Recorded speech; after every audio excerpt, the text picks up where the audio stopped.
Assalamualaikum warahmatullahi. Bismillahirrahmanirrahim. Alhamdulillahi rabbil alamin. Nahmaduhu wa nasta'inuhu wa nastaghfiruh. Wa na'udzu billahi min syururi anfusina wa min sayyiati a'malina. Man yahdihillahu fala mudhillalah wa man yudlilhu fala hadiyalah. Asyhadu an la ilaha illallah wahdahu la syarikalah. Wa ashhadu anna Muhammadan abduhu wa rasuluh. Allahumma salli ala Muhammad wa ala ali Muhammad kama sallaita ala Ibrahim wa ala ali Ibrahim wa barik ala Muhammad wa ala ali Muhammad kama barakta ala Ibrahim wa ala ali Ibrahim fil alamin innaka Hamidum Majid.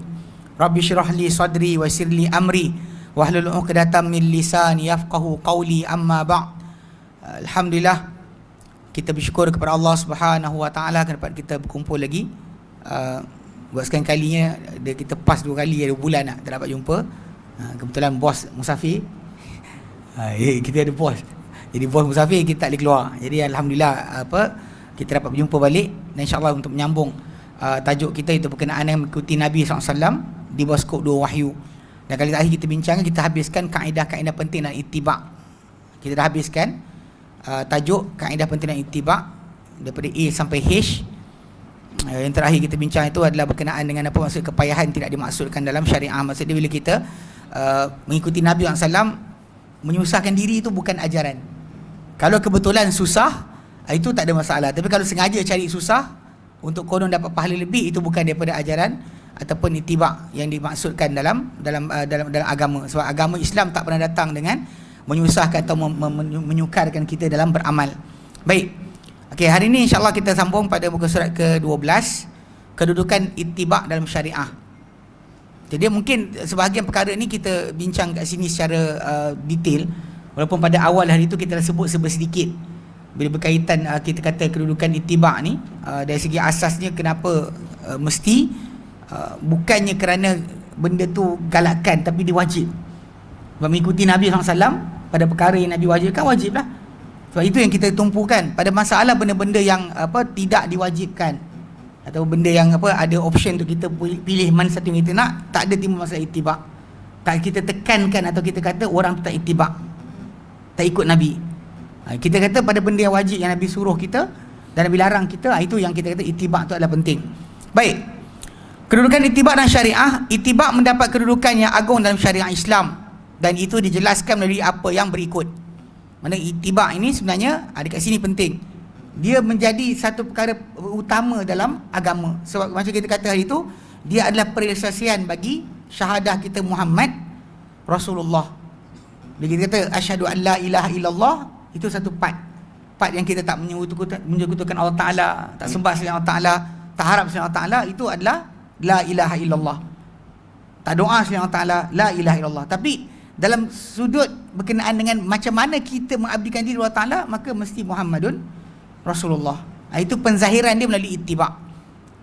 Tak guna kita lafazkan Muhammad Rasulullah tapi tak ikut Muhammad sallallahu alaihi wasallam. Dan banyak orang sebut berkenaan perkara berkenaan, tapi macam kita kata itu pada sudut kaedah-kaedah ittiba' itu kita dah belajar. Sebenarnya bila sebut ittiba' kepada Nabi SAW tu, bukan macam orang tu dakwa saja, tapi bahkan menuruti akan kata-kata baginda SAW dalam segala kedudukan, terutama dalam akidah, ibadah dan juga akhlak. Itu yang lebih penting. Baik.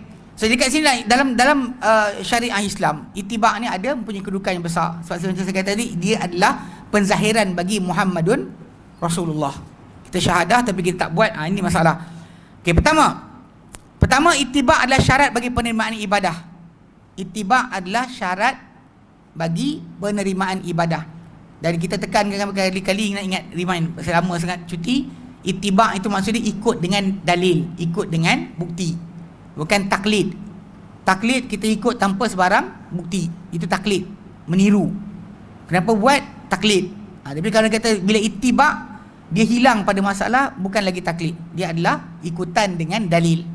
So ikuti Allah dan Rasulnya adalah wajib. So sebab tu bila kita kata bila ikut pada imam, dia tak panggil sebagai ittiba', dia panggil apa? Taklid. Kalau imam-imam tadi membawa kita kepada Allah dan Rasulnya, maka automatik jadi ittiba'. Tapi kalau kita mereka bawa pada diri mereka, maka dia jadi taklid. Kenapa buat? Orang tu buat. Kenapa buat? Orang ni buat. Kita jaga sikit Baik. Dia kata tiada penerimaan untuk sesuatu amal ibadah, amalan ibadah, melainkan dan mengikuti dan menepati apa yang dibawa oleh Muhammad sallallahu alaihi wasallam. Bahkan amalan-amalan yang diamalkan tanpa mengikuti dan mencontohi tidak akan menambah pengamalnya kepada Allah kecuali semakin jauh. Tak ada macam maghrib 3 rakaat kita bantai 8 atau 5. Takkan bertambah dekat kita kepada Allah Ta'ala. Puasa bulan Ramadan kita tambah. Syakban, Rejab, Syakban, Ramadan. Tambah lagi 2 bulan awal. Takkan bertambah dekat dengan Allah Ta'ala. Takkan bertambah dekat. Kerana ini balik pada asal, kerana sudut keikutan bernabi itu adalah wajib. Itu adalah kerana Allah Subhanahu Wa Ta'ala hanya disembah dengan perintahnya yang diutuskan pada Rasulnya sallallahu alaihi wasallam. Kita hanya menyembah Allah dengan cara apa Nabi tunjukkan, bukan dengan pendapat dan juga hawa nafsu. Bukan dengan pendapat dan juga hawa nafsu. Sebab tu telah bersabda Rasulullah SAW, Nabi kata, man amila amalan laisa alaihi amruna fahuwa rad. Bersiapa melakukan satu amal yang tiada padanya perintah kami, ia tertolak. Automatik, direct je macam tu, tak ada pening kepala. Berkata Hasan Al-Basri, tidak sah kata-kata melainkan dengan amal, dan tak sah kata-kata dan amal melainkan dengan niat, dan tak sah kata-kata, amal dan niat melainkan dengan sunnah.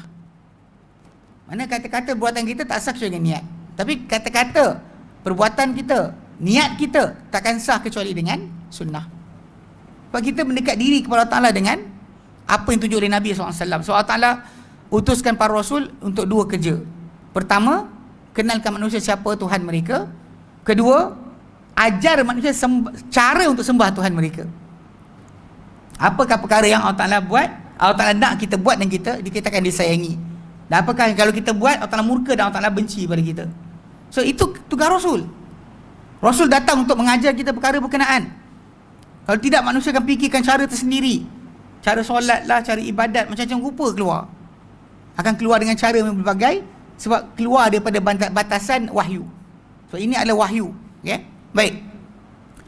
Dikata lagi, Ibn Rajab Al-Hambali berkata, sebagaimana setiap amal yang tidak dikendaki dengannya wajah Allah Ta'ala, tiada untuk pengamalnya sebarang pahala. Mana apa-apa kita buat tanpa harapkan wajah Allah, mana bukan kerana Allah kita buat, tiada sebarang pahala. Terutama pada ibadat-ibadat yang khusus. Ibadat-ibadat yang khusus, kita tahu ibadat bagi 2. Ada ibadat umum, ibadat khusus. Ibadat umum adalah apa yang kita buat seharian. Contoh macam kita berkahwin, bekerja untuk mencari rezeki, itu ibadat. Tapi di ibadat yang berbentuk umum, yang kadang-kadang dia boleh, kalau kita sedar ia adalah tugasan kita kerana Allah Ta'ala, jadi ibadat. Kalau tidak, dia jadi macam rutin harian kita. Tapi kalau kata kita sedar ia adalah tanggungjawab kita kejar pahala Allah Ta'ala dengan cara tersebut, sedar tentang perkara berkenaan, dia jadi pahala. Atau hubungan suami isteri pun jadi pahala. Kata Nabi kata, wa fi budni ahadikum sadaqah, pada kemaluan seorang kamu ada sedekah. Sebab dia ibadat umum dipanggil. Kadar, cara, bentuk, waktu tak diajar kepada kita. Bagi tahu terpulang pada kita bila nak buat. Hatta makan kita pun, tidur kita pun jadi ibadat. Hatta para sahabat macam Ibn Umar mengharapkan pahala, dapat pahala kerana tidur, macam mana pahala untuk beribadat. Sebab pahala dia adalah perkara yang kita buat, kalau kita niat kerana Allah Ta'ala, dia akan jadi ibadat. Tapi satu lagi bahagian yang ibadat khusus, yang waktu, cara, kadar dan juga bentuk dan sebagainya diajarkan kepada kita oleh Nabi SAW. Yang ini tak boleh kecuali kerana Allah Ta'ala. Tak boleh kita buat kecuali kerana Allah Ta'ala. Macam solat. Kenapa solat bang? Sakit pinggang lah, nak stretching sikit. Kenapa puasa? Ni rasa badan berat lah, jadi rasa macam berat sikit, rasa nak puasa ni, nak ringankan badan. Tak boleh. Tak boleh ada sebagian seperti tersebut. Sebab benda ni, ibadat ni mahdah, memang semata-mata kerana Allah Ta'ala. Kita buat kerana selain Allah Ta'ala, terus batal. Ini yang datang dari hadis Nabi. Nabi kata, Allah Ta'ala kata, ana aghna syuraka an syirki, aku adalah sekutu yang paling tak perlukan penyekutuan. Mana sering disekutukan, tapi aku tak perlukan penyekutuan. Man amila amalan, Allah Ta'ala kata, Nabi kata, Allah Ta'ala kata, man amila amalan, barang siapa buat satu amal, asyrakani fihi ghairi, dia sekutukan aku dalam amalan tersebut dengan selainku, taraktuhu wa syirkaku, biarkan dia dengan sekutu dia. Aku tak nak. Ambil. Kau minta kau punya pahala pada orang yang kau sekutukan. Aku tak nak. Amalan tu Allah Ta'ala reject. Itu yang kita kata benda ni balik kepada asas perkara-perkara yang ibadat khusus. Jaga sungguh-sungguh. Dalam puasa kita, zikir kita, solat kita nak bagi orang tengok, kan? Kita zikir kita nak bagi orang nampak. Makin besar tasbih makin kuat zikir tu. Bukan cakap macam ni kan? Jadi tak boleh. Dia benda ni yang kita kata kena jaga. Tak boleh kita buat kerana selain Allah Ta'ala. Ada pun yang lain tadi kan, macam kita belanja bapa mertua kita, jaga isteri kita, hati isteri kita, kan? Jaga hati pak mertua kita. Tapi dalam sama kita nak juga redha Allah Ta'ala. Dia campur aduk, tak ada hal. Pergi kerja, cari makan, kemudian apa? Bayar hutang, tanggung anak bini dan sebagainya. Dia boleh sekaligus lamsam. Tapi pada benda ibadat khusus jangan sekali-kali ada. Rejected, tertolak automatik. Hatta baca Quran, hatta zikir, hatta apa saja yang kita buat, ada saja selain Allah Ta'ala dalamnya, maka tertolak. Tak boleh langsung. Baik. Jadi dia kata, sebagaimana setiap amal yang tak dikendaki dengannya wajah Allah Ta'ala, tiada untuk pengamalnya sebarang pahala, begitu jugalah setiap amal yang tiada padanya perintah Allah dan Rasulnya, maka ia tertolak pada pengamalnya. Yang ini kita sebutkan berkenaan dengan ibadat yang khusus lah. Kalau ibadat umum macam kita cari makan dengan apa, cara apa, dan jangan langgailah haram, buatlah. Asal benda tu halal, buatlah. Walau Nabi tak sebut pekerjaan yang kita kerja, itu tak ada masalah. Tapi bila dikatakan yang tak disuruh ni, maksudnya pada agama. Lepas tu bila hadis Nabi tadi kata, man amila amalan laisa ani amruna, ataupun man ahdatsa fi amrina hadza, siapa mengadakan pada urusan kami ini, maksudnya agama. Kadang ada orang dia sering tak faham juga, dia kata kalau tak nak sangat nak ikut Nabi, naiklah unta, jangan naik kereta. Ini semua ni adalah bagi orang-orang yang tak faham bahasa lagi. Sebab benda tu realiti dia, kita tahu bahawa ia adalah ibadat. Bab bukan agama, buatlah. Nak pakai cimata jenis apa, pakailah. Baju warna apa, pakailah. Jangan yang Nabi larang, sudah. Tapi bila orang tersebut dia kaitkan, bila kita tegur tentang ibadat yang dia buat, yang tidak datang dari Nabi sebarang arahan, tiba-tiba dia marah, dia lawan balik. Dia kata kalau macam ni, tu salah buat ini, tu salah buat ini. Tu tak pakai lampu, pakailah pelita. Dan Nabi bagi pakai lampu. Ini tak ada kaitan. Sebab tu bila kita perintah, saya ingat sekali ada apa perbincangan, bukan perbincangan lah, pakcik-pakcik dekat Taman Tun Dr. Ismail.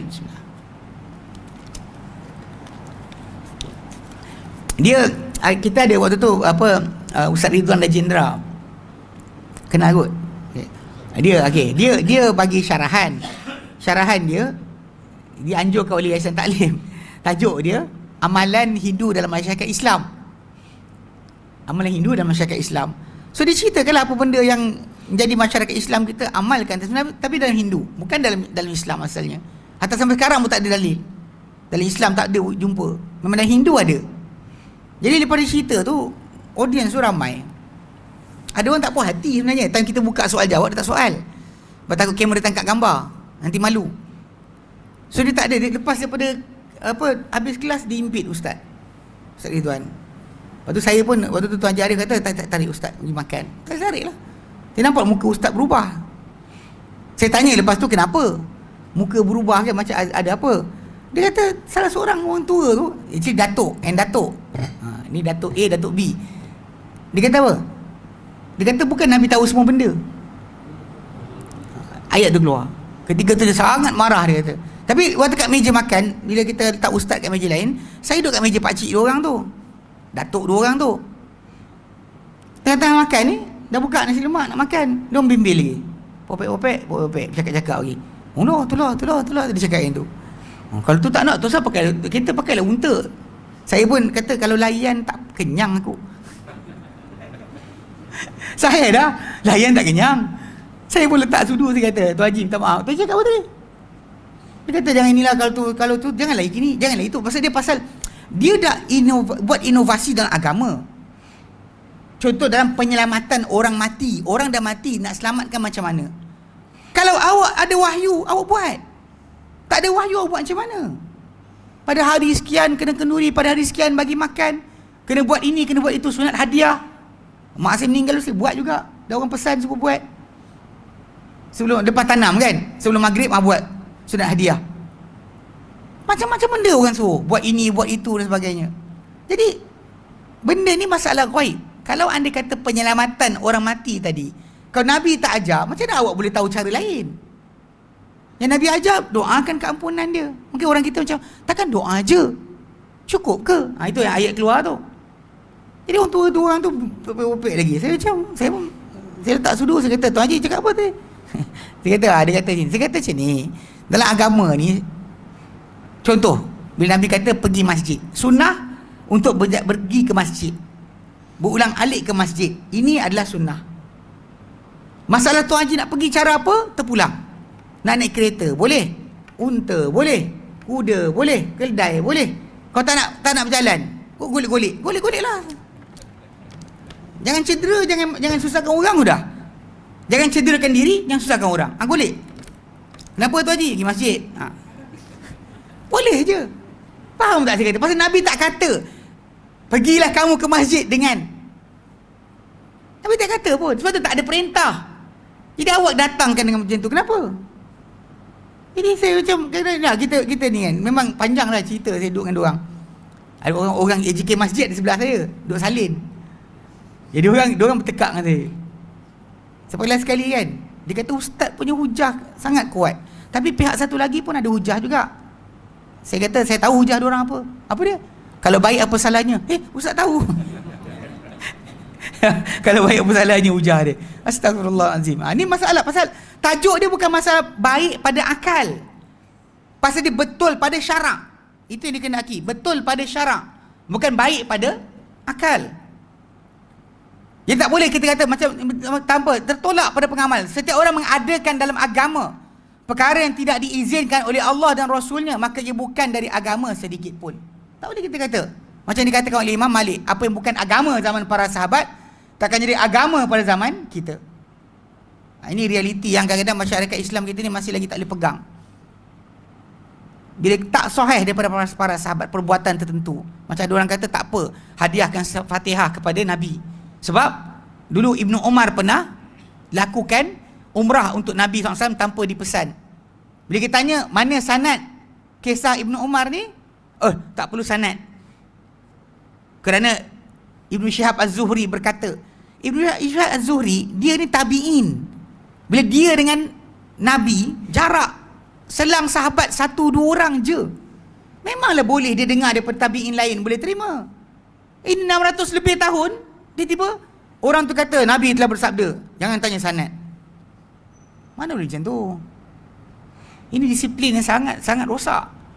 Nanti semua orang akan dakwa, saya baca Quran, ihdinas siratal mustaqim, bukan mustaqim, mustaqim. Qul huwallahu ahad. Patut qul huwallahu ahad, qaf kan? Tak, qul.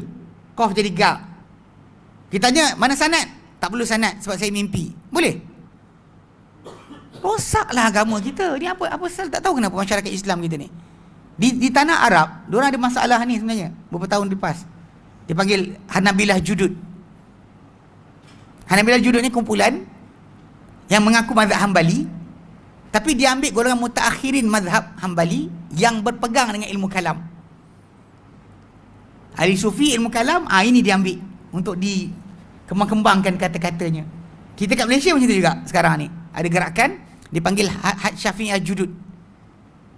Dia tak ambil Imam Syafi'i, dia tak ambil Imam Nawawi, tak ambil Imam Syirazi, tak ambil Rafi'i, tak ambil imam yang besar mazhab. Dia ambil yang bawah-bawah, yang 800 tahun ke atas, 900 tahun ke atas. Dia ambil ini, dia kata ini muktamad. Kenapa? Sebab yang kat sini yang lebih dekat dengan sumber. Kenapa awak pergi kat sini? Lepas tu awak kata pula yang ini lagi tepat, jangan baca kitab ni. Yang tuan-tuan dengar ayat kata apa? Jangan baca kitab Al-Um tu. Inilah sebab dia. Sebab kadang-kadang dia nak masukkan dalam agama benda yang tak ada. Tapi kalau baca kitab yang asal, tak boleh. So ambil bawah ni tu. Ni ulama ni kata, jaga-jaga sikit. Ni antara gerakan yang kat Malaysia sedang berjalan. Dia panggil Syafi'iyah Judud. Dia tak nak Syafi'iyah atas, dia nak Syafi'iyah bawah. Macam dekat Saudi dulu jadi kes ni. Saya sembang dengan seorang pelajar PhD daripada Riyadh. Dia datang Malaysia, dia buat haji untuk kakak saya. Jadi bila saya datang Malaysia, saya tanya bab ni. Dia kata, oh kita orang dah lepas dah, dia kata. Dia pergi Hanabilah Judud, Neo Hanbali. Ini Neo Syafi'i. Dia bukan Imam Syafi'i, dia belum lagi. Dia tak kira Syafi'i mazhab, tak ada. Kita ngasal tak usah baca yang bawah. Bawah ni yang muktamad, dia kata. Sedangkan kita tahu dalam muktamad mazhab Syafi'i sebenarnya apabila bersepakat Imam An-Nawawi dan Imam Ar-Rafi'i terhadap satu pendapat, itu yang muktamad mazhab. Datang geng-geng ni dibawa. Tapi saya tak pelik. Sebab apa tahu? Sebab kadang-kadang pada sudut yang bawah ni, macam Imam Ar-Ramli, Al-Haytami, kadang-kadang keluar daripada mereka fatwa-fatwa yang agak janggal. Contoh macam Imam Ar-Ramli kata boleh untuk cium batu nisan, menyentuh kubur batu nisan wali-wali boleh. Maka kumpulan ni dia angkat, supaya bila dia angkat semua sekali daripada kawasan ni, so dia boleh langgar yang atas. Langgar yang atas sebab kita dah pegang begini, kita pegang ni kan muktamad.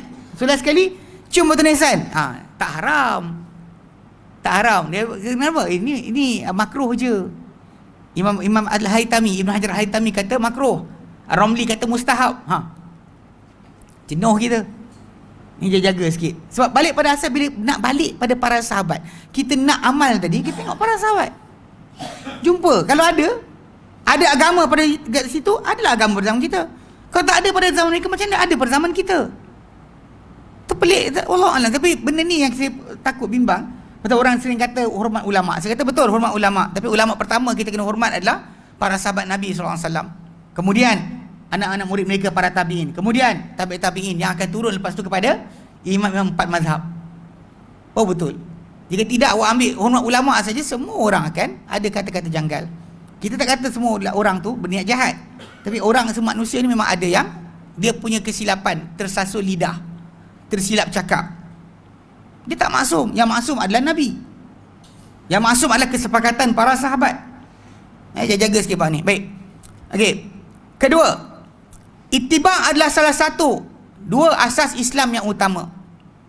Ikhlas dan menunggalkan Allah dalam pengabdian diri adalah hakikat keimanan hamba dan penyaksian bahawa tiada Tuhan melainkan Allah. Ni kita sebut tadi. Bila orang tu esakan Allah Ta'ala, doa hanya Dia, harap hanya Dia, takut hanya Dia, itulah perisian bagi pengabdian diri, itu la ilaha illallah. Okay. Sementara mengikuti dan mencontohi Rasulullah SAW adalah hakikat keimanan dan penyaksian hamba bahawa Muhammad adalah utusan Allah Subhanahu wa ta'ala. Itulah dia. Betul, kadang bila orang kata ikut Nabi, tang mana ikut Nabinya? Hatta ada orang yang tinggalkan solat, dia kata kita ikut Nabi. Sebab apa? Sebab kalau realiti dia, ikut Nabi mesti buat apa Nabi tunjukkan. Bukannya ikut Nabi lawan Nabi. Ikut Nabi canggah Nabi, itu bukan dia. Saya ingat mungkin sebenarnya cerita tu kot. Ada seorang hamba Ta'ala, dia ni dia baik, kawan-kawan dia kata dia baik. Tapi meninggal lah. Alhamdulillah, tapi sebelum meninggal dia solat. Dia tinggalkan solat. Bagi dia solat ni pagan ritual, upacara penyembahan berhala. Saya kata sebab apa? Sebab follow matahari. Kalau dia ingat Allah Ta'ala, ingat sepanjang waktu, dia cakap. Saya katakan dia, dalam Quran Karim Allah Ta'ala sebut, dalam surah An-Nur, dalam surah An-Nisa ayat 103, Allah Ta'ala nyatakan, innas salata kanat 'alal mu'minina kitabam mauquta. Yang solat kata orang beriman adalah kefarduan berwaktu-waktu. Kalau ikut dia tadi kan, idea dia kenapa nak ikut matahari? Tapi masalah sekarang ni, dalam Quran sini kata solat itu kefarduan berwaktu-waktu. Dan pada waktu tadi awak nak tahu mana? Kena tengok Muhammad. Mana mungkin awak tak tengok Muhammad dan awak tahu waktu time bila? Lepas tu dia macam, oh ada ayat tu ya. Saya tengok dia kecil, tua tapi kecil, nampak kecil. Daripada besar ni kan nampak kecil. Pasal tak patut dia cakap macam tu. Dia tak ada ilmu, tak agama pun. Tapi awal-awal dia cakap, dia kata your school of thought is not my school of thought. Sekolah pengajian ustaz bukan pengajian saya. Awal lagi. Saya tanya dia, antara persoalan saya tanya, saya kata bang Muslim? Dia kata Muslim. Abang ada syahadah? Berapa syahadah abang? Ada apa? Dia kata 2. Syahadah pertama apa? Dia sebutlah asyhadu an la ilaha illallah. Apa maksud dia? Macam mana abang tunjukkan bahawa abang menyaksikan tiada Tuhan melainkan Allah? Macam mana abang buat? Kita apa saya ajar abang? Mana abang tak sembah selain Allah, tak takut, tak harap, tak bergantung kepada selain Allah Ta'ala. itu dah, dan tak samakan makhluk Allah Ta'ala, itu dah dikira sebagai mengesahkan Allah Ta'ala. Itu la ilaha illallah. Yang kedua apa? Kita Muhammad Rasulullah. Macam mana abang buat Muhammad Rasulullah? Apa abang tunjukkan Muhammad Rasulullah tadi? Macam apa Piramli cakap apa? Di mana kekuatan Datuk Hang Tuah? Di tenaganya ke? Di kerisnya ke? Saya kata abang buat macam mana? Ikut Muhammad. Ikut apa? Ikut. Dia tak boleh, dia cakap. Sebab apa tahu? Sebab mula-mula saya datang, saya kaji Melayu ni, dia kata apa? Dia kata, saya pelik lah, dia kata, orang Islam kita ni ikut-ikut agama je jadi Arab. Ustaz bagus pakai baju Melayu. Dia sebenarnya awal lah. Tapi bila saya kata dengan dia, ikut Muhammad. Ikut apa? Tadi dia cakap dah. Bukan ikut jubah. Okey, sekarang ikut apa? Di sini saya kata, masalah sebab Nabi SAW datang pada kita. Pertama, kenalkan kita kepada Allah. Kedua, ajar kita cara sembah Allah. Mana mungkin awak sampai kepada bentuk ini kendaki Allah Ta'ala kecuali ikut cara Muhammad SAW. Even kawan kita seorang kat sini, dia pernah tanya, dia kata, dia jumpa saya, dia kata kawan dia cakap, dia kata kalau kita kata Quran ni perlukan sunnah, jadi kita kata Quran tak cukup. Saya kata Quran yang kata Quran ni perlu bersunnah. Dalam ayat 44 surah An-Nahl, Allah Ta'ala nyatakan, wa anzalna ilaika dzikra, kami turunkan kepadamu hai Muhammad az-zikr, itu Quran, kami turunkan kepadamu untuk apa? Litubayyina lin-nasi ma nuzila ilaihim, supaya kau jelas kepada manusia apa turun kepada mereka. Mana penjelas pertama untuk Quran adalah Muhammad sallallahu alaihi wasallam. So apa perintah Allah dan Quran? Nak tahu cara dia, kena tengok Muhammad sallallahu alaihi wasallam. Itu sebenarnya. Tapi realiti dia, banyak orang kadang lari. Dia solat cara makrifat lah, cara hakikat lah. Orang solat ni solat cara syariat. Saya solat cara lain. Cara Muhammad ke? Soalan.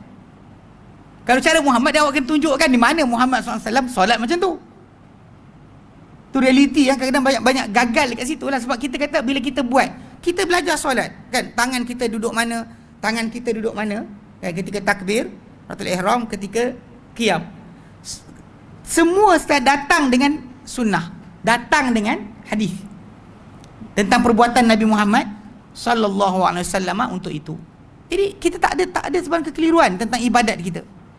Sebab tu bila kita kata salah satu cara syarat kan penerimaan pertama ikhlas. Yang kedua tu kerana ia adalah menunjukkan kita beriman Muhammad Rasulullah.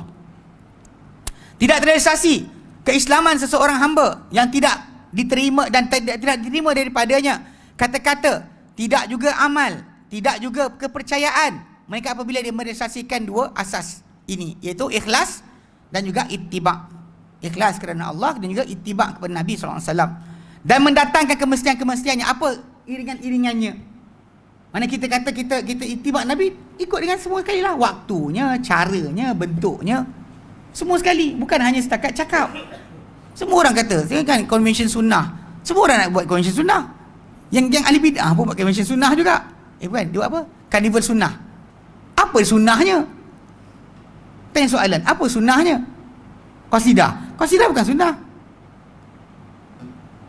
Kalau dia kata kita para sahabat Nabi dengan Nabi sendiri, mereka mempelajari agama. Bila Nabi ajar Quran, Nabi beritahu mereka maknanya. Itu iyalah.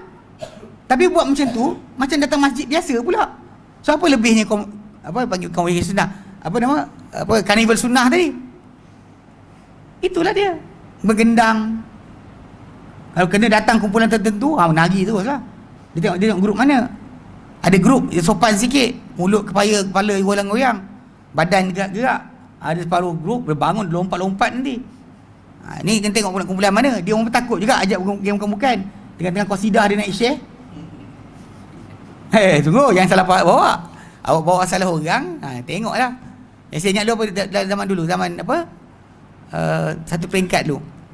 Kat Kedah tak saya. Yang buat Yahanana. Yang pakcik tu Yahana dia macam tu. Yang dia nak share. Awak nak kata salah apa pula, dia happy. Yang awak Allah ada happy kan? Ada orang pun happy juga cara dia. Pakcik tu nari sungguh-sungguh, gila betul. Sampai mufti ketika itulah zaman tu geleng kepala, ni apa benda ni? Nak fahamkan cerita. Dia pun fikir juga nak ajak kumpulan kan, salah ambil kumpulan kan, golek kat situ. Cara kita tengok macam Pakistan kan, dekat belah Pakistan. Tengah-tengah qasidah tu, Tengah-tengah zikir tu dia lompat sepak kawan dia, terajang, tendang kat kepala. Golek ni. Jangan silap bawa. Realiti dia macam tu. Kita faham Baik. Dia kata kat sini, dan mendatang kemestiannya. Okay. Allah Subhanahu Wa Taala, Allah Taala berfirman dalam Quran dan surah Al-Kahfi ayat 110. Faman kan yarju liqa'a rabbih, maka siapa yang berharap untuk bertemu Tuhannya, percaya, berharap untuk akan pertemuan Tuhannya, falyamal amalan salihah, maka dia beramal amalan soleh, wala yusyrik bi ibadati rabbih ahada, dan jangan sekutukan dengan ibadat Tuhannya sesuatu pun.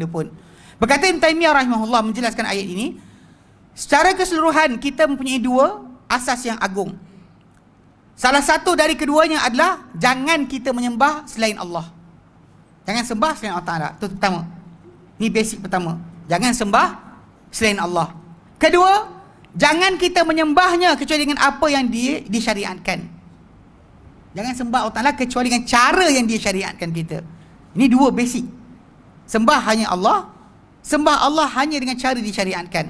Bukan kita menyembahnya dengan ibadah yang diada-adakan, yang direka-reka, dibuat-buat dekat diri Allah Ta'ala dengan cara yang kita reka, dengan benda yang Nabi tak ajar. Kenapa? Dah miskin sangat ke sunnah untuk kita ikut? Miskin sangat ke sunnah sampai kita boleh cakap macam tu, boleh katakan tak cukup lagi ke ajaran Islam ini? Sampai kan macam ada saya jumpa dengan dia pasal dah kena tarik, kita cerita lah. Kalau tak tarik tu tak cerita kot. Okey, tu waktu dipanggil berkenaan dengan tajuk aduan orang awam tentang saya punya ceramah. Antara disebut tu berkenaan tajuk masalah kenduri arwah. Saya ketika bentangkan tajuk tu, saya bawa dari kitab I'anatul Talibin, kitab mazhab Syafi'i, bukan mazhab Hambali, bukan kitab Ibn Taimiyah, bukan kitab Syekh bin Baz rahimahullah, kitab I'anatul Talibin. Dalam kitab I'anatul Talibin tu, kalau tuan buka dalam kitab Janaiz, dia disebut tentang masalah soalan ditanya kepada Mufti Syafi'i Mekah pada zaman berkenaan, Syekh Zaini Dahlan, yang tuan tahu dia tak suka dengan Muhammad Wahab, sangat tak suka. Syekh Zaini Dahlan bila ditanya kepada dia tentang adakah pemerintah mendapat pahala jika pemerintah menyekat orang awam daripada melakukan kenduri arwah, dia kata ya, dan dia bawakan semua kata-kata daripada imam-imam yang kemudian mazhab Syafi'i yang melarang perkara tersebut. Maka ketika itulah yang kelakar juga, pasal salah seorang panel tu suruh saya baca apa yang bahasa Arab tu, suruh saya terjemah. Saya baca sampai kat part tu, ini bid'atun makruhah, bid'ah, saya terjemah yang dibenci. Dia kata kenapa ustaz terjemah yang dibenci? Saya kata makruhah dibenci lah, bukan disukai. Betul tak? Saya kata pasal memang dalam tajuk tu Syekh Zaini Dahlan untuk halang, bukan untuk galak. Kalau kita kata makruh, buat tak apa, tinggal dapat pahala, itu bukan tujuan tulisan tersebut. Saya kata mana kenduri bersempena kematian. Kita dalam konteks ni tak ada kenduri bersempena kematian, tak ada. Dalam Islam tak ada, dalam mazhab Syafi'i pun tak ada. Jadi saya sebut, dan dia orang marah lah, kata kaitan dengan Hindu. Saya kata saya cakap Sami masuk Islam, asal Hindu masuk Islam, dia cerita. Dia tak jumpa dalam kitab-kitab Sahih hadis, dia jumpa dalam kitab Hindu ada. Lepas tu juga disokong oleh Kiai Idrus Ramli. Idrus Ramli Wahabi. Aswajar kot. Dia cakap, dia sendiri kata benda ni bukan Islam tapi diislamkan. Tapi bila saya argue macam tu, tahu tak ujung dia kata apa? Salah seorang panel cakap, dia kata kalau Hindu sekalipun salah ke kita ikut? Tuan-tuan yang belajar agama ikut kadar masing-masing kan, tuan-tuan rasa macam ni? Kalau dari Hindu sekalipun salah ke kita ikut? Saya pun kata tuan, saya pun dah tunjuk jari lah. Saya kata tuan, saya kata hadis Nabi kata, man tashabbaha biqaumin fa minhum, barang siapa menyerupai satu kaum di golongan mereka. Dan kat sini macam soalan miskin sangat sunnah. Sunnah Nabi tak ada cara nak selamatkan orang mati, tak ada. Yang ada adalah cara Hindu. Apa salahnya kita ikut Hindu? Miskin sangat dah sunnah. Mana sunnah sangat miskin, tak ada cara, terpaksa ambil cara kumpulan lain untuk selamatkan keluarga kita yang dah mati. Kan tak tahulah dia tengah terkapai-kapai, tak tahu nak campak apa, nak campak pelampung, tak tahu pelampung jenis apa. Ini cara kita. Ini sebenarnya ini kata-kata sebagai orang yang buat fidyah puasa, fidyah solat. Ini kata-kata dia orang. Yang mati tadi dia terkapai-kapai, kita nak kena selamatkan dia, cara dia. Tapi cara dia, cara kita, bukan cara Nabi. Kalau ikut cara Nabi SAW mudah je. Seorang anak, bagi seorang anak, dia sentiasa minta ampun untuk bapak dia atau mak dia, itu meningkatkan darjat mak bapak dia syurga nanti. Tak perlu kan kepada panggil orang Nak belanja makan, belanja je makan. Lepas tu niat belakang-belakang, ya Allah pahala tadi bagilah mak aku. Boleh je. Jangan, kenapa ada kena upacara tadi? Upacara tu kenapa? Soalan dia, kenapa kena upacara? Kenapa tak boleh makan je? Dan tamu pun nak belajar lah sunnah juga. Bila makan rumah orang, tak belajar sunnah. Apa doa? Kalau kita pergi rumah orang ajak makan. Itu satu. Yang lain, ya Allah beri makan, saya beri makan pada kami. Itu kadang tak pergi rumah orang bagi makan kita, pergi kita doa macam tu. Ni kita pergi makan kat rumah orang. Dalam hadis yang sahih, Nabi SAW pernah pergi makan kat rumah sahabat. Kemudian Nabi nak naik kenderaan nak balik. Sahabat tu datang, dia pegang tali kenderaan Nabi, dia kata, ya Rasulullah doakanlah kami. Maka Nabi kata apa?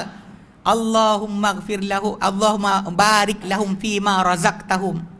Kan kita barik lahum fima razaqtana kan? Itu kahum je. Allah barik lahum fima razaqtahum waghfir lahum warhamhum.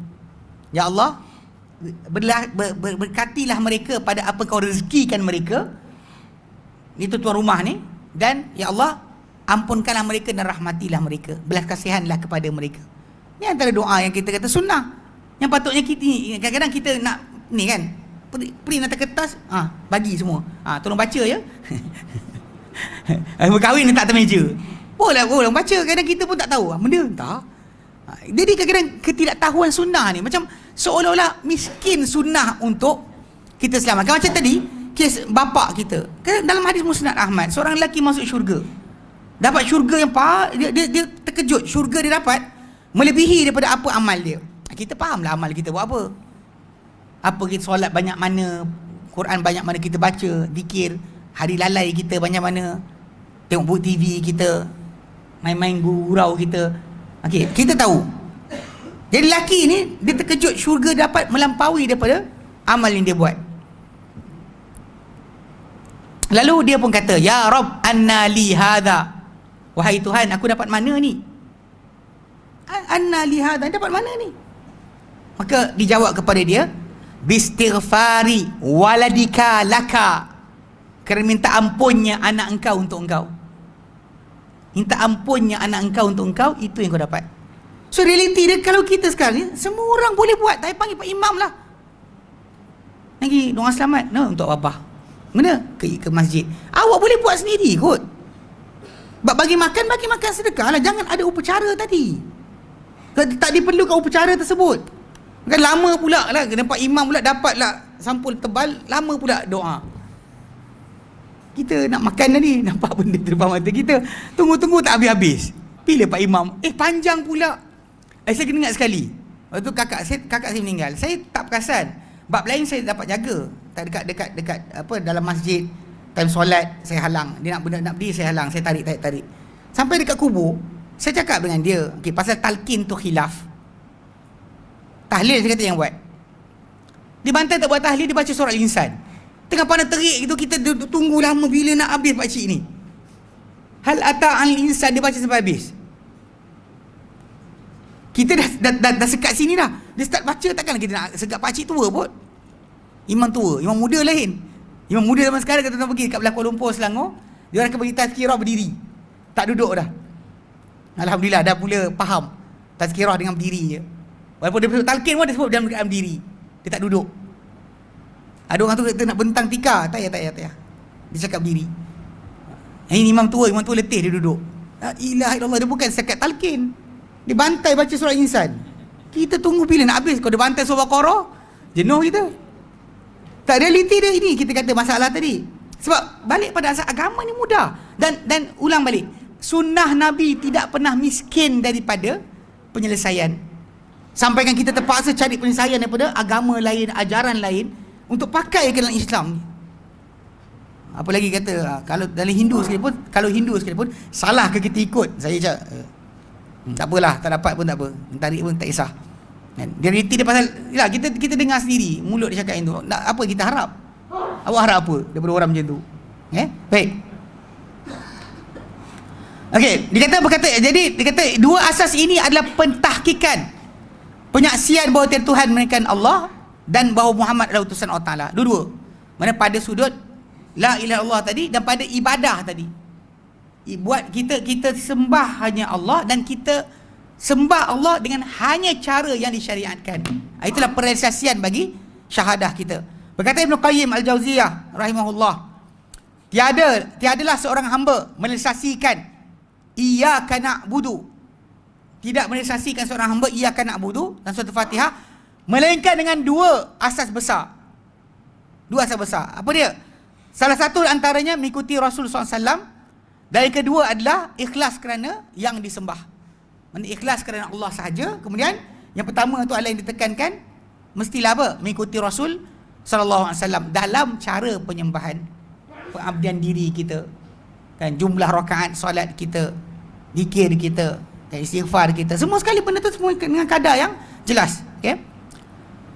Berkata Ibnu Abdul Izz Al-Hanafi berkata, kedua-dua yang kita sebutkan tadi, iaitu pengesaan menyembah hanya Allah Taala, sembah dengan cara yang dia perintahkan, kedua-duanya adalah dua pentauhidan yang tiada keselamatan untuk seorang hamba daripada azab Allah melainkan dengan kedua-duanya. Itu mentauhidkan yang mengutuskan dan mentauhidkan yang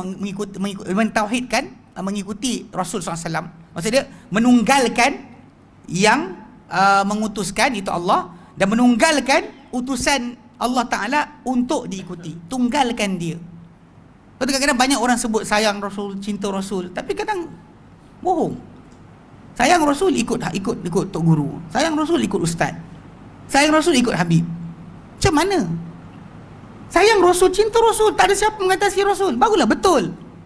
Tak ada siapa atas Rasul. Walaupun kadang-kadang saya dengar juga, kadang-kadang saya dengar yang qasidah dia sebut malana habib illa Rasulullah. Tak pernah dengar? Takkan saya nak qasidah pula malam ni. Saya tak kata televisi, saya kata kan dia cakap, dia sebut malana habib illa Rasulullah. Lepas tu dia bantai panggil orang ni habib. Tak ada orang kesayangan kita kecuali Rasulullah. Betul. Ni awak angkat orang ni buat apa? Cakap mulut tapi realiti dia bukan sedemikian. Okey. Ketiga, kedudukan ittiba' dan syariah adalah ittiba' adalah sebab untuk masuk syurga. Ittiba' adalah sebab untuk masuk syurga. Itu ditunjukkan oleh sabda Rasulullah SAW. Nabi sabda dalam hadis yang sahih, Nabi kata apa? Kullu ummati dakhalal jannah illa man aba. Kullu ummati dakhalal jannata illa man aba. Semua umatku pasti masuk syurga kecuali siapa yang enggan. Qalu, mereka kata, ya Rasulullah, wa man ya'ba? Siapa yang enggan? Qala, bagi dia bersabda, man ata'ani dakhalal jannah wa man asani faqad aba. Barang siapa mentaatiku, dia masuk syurga, dan barang siapa mengingkariku, menderhakaiku, maka dia telah enggan. Ni simple je, nampak sangat jelas dan tak perlu pada kita panggil apa, perbincangan panjang.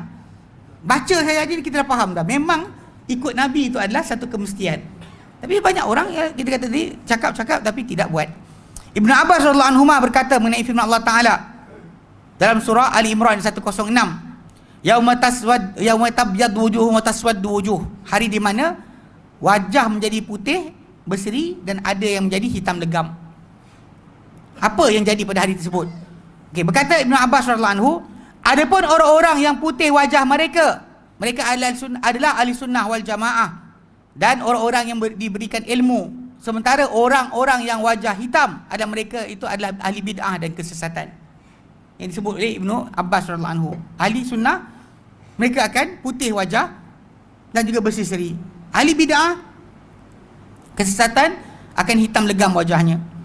Az-Zuhri, Ibnu Syihab Az-Zuhri rahimahullah berkata, berpegang dengan sunnah adalah keselamatan. Berpegang dengan sunnah adalah keselamatan. So tak perlu kita cari yang lain daripada apa yang datang sunnah. Pasal apa untuk agama kita dan perkara hidup kita dunia yang kita mesti jaga, memang telah datang sunnah menjelaskannya.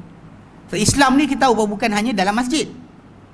Dia masuk dalam ke rumah kita, pejabat kita, kan, pentadbiran negeri kita, hubungan kita dengan jiran kita, jual beli kita, semua sekali Islam masuk.